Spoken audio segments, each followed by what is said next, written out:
오늘 누가복음 3장 말씀 통해서 구세주, 또 심판주 예수라는 제목으로 같이 이제 은혜 나누겠습니다.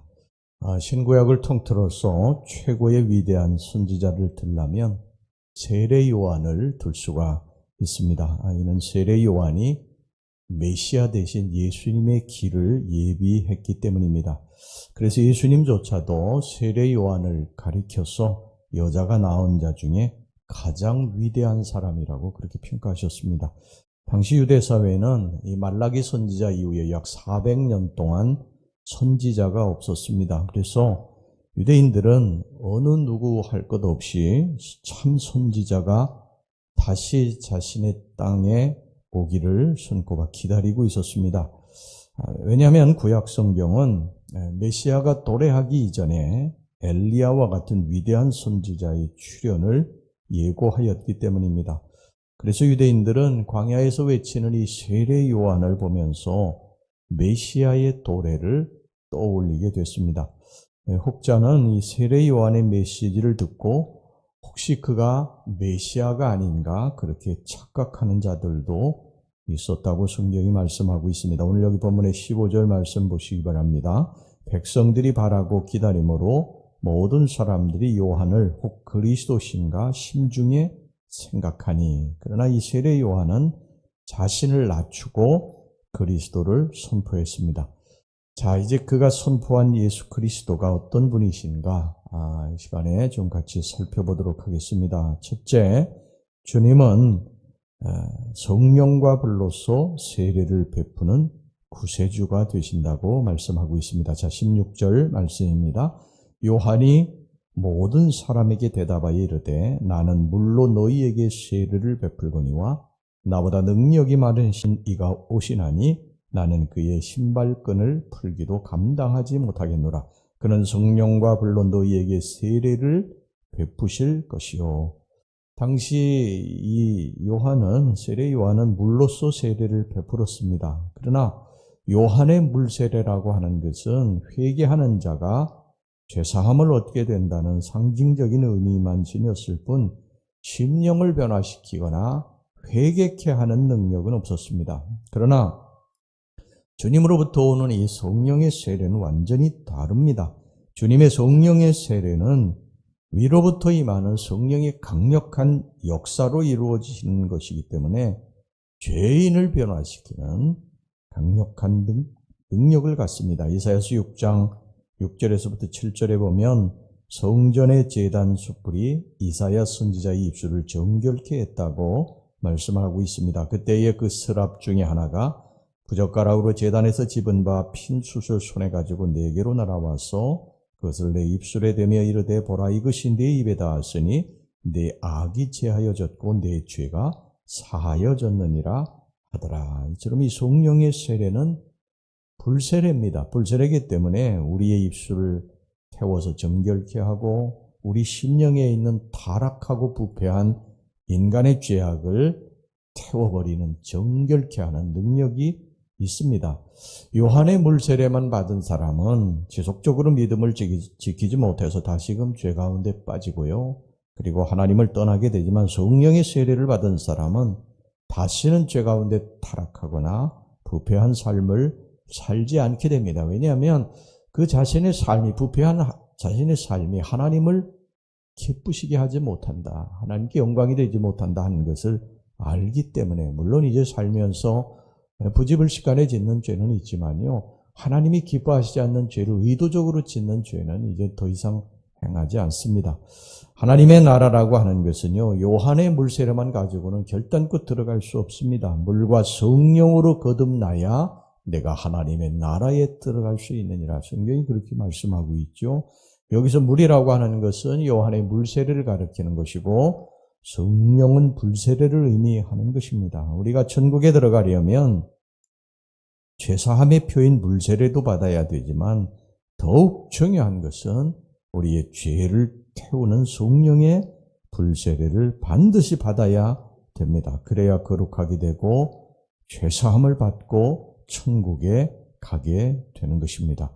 다시 말하면 우리에게 진정으로 필요한 세례는 사람을 감화시키고 감동시키며 죄 가운데서 돌이키게 하는 위로부터 임하는 성령의 중생케 하는 불세례고, 물세례라고 하는 것은요, 우리 성도가 성령의 불세례를 통해서 하나님의 자녀가 되었음을 외적으로 보여주는 상징적 징표임을 알아야 됩니다. 우리가 보통 물세례 받으면 다 천국에 들어가는 거 생각하는데 그렇지 않습니다. 성경은 물세례 가지고 천국에 들어갈 수 없다. 반드시 성령의 세례를 받고 죄사함의 확신을 가지고 예수 그리스도가 나의 주인이심을, 나를 지배하심을, 그것을 깨닫고 하나님 나라의 영광을 위해서 일하는 자가 성령의 능력으로 천국에 들어갈 수 있다고 그렇게 말씀을 합니다. 그래서 이 초대교회는 반드시 이 원칙을 지켰어요. 근데 지금 우리 사실 이 현대교회 보면요, 너무 물세례를 남발하는 경향이 있죠. 이건 잘못된 것이죠. 교회 와서 우리가 성령 받고 회개하고 그리고 죄사함을 받은 사람에게 당신은 이제 하나님의 자녀입니다 하는 표로 이 세례를 원래 준 것인데, 그냥 뭐 군대에서도 뭐 훈련소에서도 이렇게 세례를 너무 남발하고 뭐 자기가 2번, 3번 받는 그런 사람들도 있고 그렇습니다. 여러분 성령 세례를 위해서 기도하시기를 바랍니다. 자, 그 다음에 두 번째, 주님은 마지막 날 알곡과 쭉정이를 구분하는 심판주가 되신다고 말씀을 하고 있습니다. 17절 말씀, 오늘 여기 본문의 17절 말씀 보겠습니다. 손에 키를 들고 자기의 타작마당을 정하게 하사 알곡은 모아 곳간에 들이고 쭉정이는 꺼지지 않는 불에 태우시리라. 우리가 하나님에 대해서 오해하는 부분이 하나가 있어요. 그 뭐냐면 하나님은 사랑의 하나님이시니까, 하나님 자비의 하나님이시니까 우리의 죄 하나님 다 용서하실 거야. 우리가 의도적으로 짓는 죄도 또 뭐 부지불식간에 짓는 죄도 모든 죄도 다 하나님이 용서해 주실 거야. 이렇게 생각하고 계속 어떻게 보면 하나님을 이용하는 것입니다. 내가 이 죄를 지었는데 그래도 하나님도 용서해 주실 거야. 그리고 또 반복해서 죄를 짓고요. 계속 그러는 것이죠. 여러분 이거는 굉장히 위험한 것입니다. 아이들이 폭탄을 가지고 노는 것과 똑같아요. 언제 이 폭탄이 터질지 모릅니다. 물론 주님이 우리를 사랑하시죠. 사랑하셔서 이 땅에 육의 몸으로 오셔서 우리 죄를 대신해 십자가에 죽으셨습니다. 그런데 이 사랑의 십자가에는요, 죄를 미워하시는 하나님의 심판이 있다고 하는 사실을 우리는 결코 잊어서는 안 됩니다. 바로 예수님이 십자가에 달려 죽으신 것은 우리의 죄 때문이에요, 죄. 하나님이 죄를 얼마나 미워하시는지요, 얼마나 싫어하시는지 우리에게 죄값을 물으셔야 되는데, 우리가 짓는 죄에 대해 죄값을 물으셔야 되는데 이것을 우리를 사랑하시기 때문에 묻지 않으시고 그의 아들 독생자 예수 그리스도에게 모든 죄값을 다 물으신 것입니다. 그러니까 우리가 이 십자가를 바라볼 때 주님이 나 같은 죄인을 용서해 주셨구나. 이 사랑의 주님을 우리가 이 십자가에서 발견해야 되지만 반드시 그 이면에 나의 죄를 미워하시는 하나님이, 그 공의의 하나님이 나 대신 그의 독생자 예수에게 모든 죄를 다 전가하실 정도로 그렇게 무서운 하나님이시구나, 공의의 하나님이시구나, 이것을 깨달아야 됩니다. 그래서 독일의 유명한 그 몰트만 신학자라고 있는데, 이 몰트만 신학자가 뭐라고 했는고 하니 굉장히 유명한 말인데, 이 십자가라고 하는 것은 사랑의 하나님과 공의의 하나님이 입맞추는 곳이라고 그렇게 말을 했습니다. 여러분 우리가 저지른 죄에 대한 심판이 반드시 있습니다. 우리가 회개를 촉구하는 하나님 음성을 계속해서 외면하면요, 우리가 죄를 계속 가지고 놀면 또 반복해서 하나님이 싫어하신 죄를 짓게 되면 반드시 하나님의 심판이 임하게 됩니다. 물론 우리가 잘못했을 때 금방 하나님의 심판이 임하는 건 아닙니다만 하나님이 계속 우리들에게 음성을 보내시죠. 사인을 보내십니다. 기도를 하다가 때로는 말씀을 듣다가 말씀을 읽다가 때로는 어린아이의 소리를 통해서 때로는 어떤 성도들 서로 자기 친구들의 소리를 통해서 하나님 음성을 계속 들려주시는 거예요. 멈춰야 된다. 그만해야 된다. 그 길로 가서는 안 된다. 그런데 이거를 그냥 무시하고 계속해서 우리가 죄를 짓고 하나님이 싫어하시는 듯 할 때 하나님의 심판이 있다는 사실을 우리는 기억하셔야 됩니다. 하나님은 우리들을요 사랑하시기 때문에 죄를 짓는 것에 대해서 기다려 주십니다. 그리고 아들아 딸아 안 된다, 멈춰야 된다, 우리들의 음성을 들려주시죠. 그런데 우리들이 계속해서 이 죄의 길로 가면요 끝까지 기다리시지 않습니다. 회개의 기한이 있습니다. 때가 되면 하나님은 알곡과 쭉정이를 골라내셔서 알곡은 창고에, 쭉정이는 타는 불에 쳐넣습니다. 여러분, 우리가 알곡이 돼서 우리 주님이 천국 창고에 드릴 수 있는 그런 성도가 되어야 될 줄로 믿습니다. 교회도 알곡과 쭉정이가 있어요. 겉으로 보면 알곡과 쭉정이는 잘 표시가 나지 않습니다. 여러분, 이 벼도 이렇게 보면요 가라지하고 잘 표시가 나지 않아요. 근데 나중에 보면 가라지는 열매가 없어요. 알곡은 열매가 맺혀서 이렇게 쭉 늘어지는데 이 가라지는 그렇지 않습니다. 여러분, 알곡과 쭉정이는요 교회에서도 잘 표가 나지 않아요.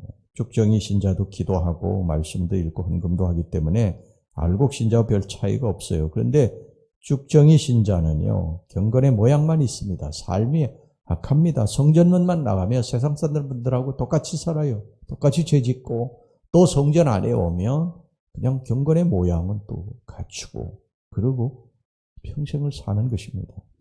여러분, 부패하고 타락한 이 죄를 가지고 놀아서는 안 됩니다. 우리가 하나님을 경홀히 여겨서는 안 된다.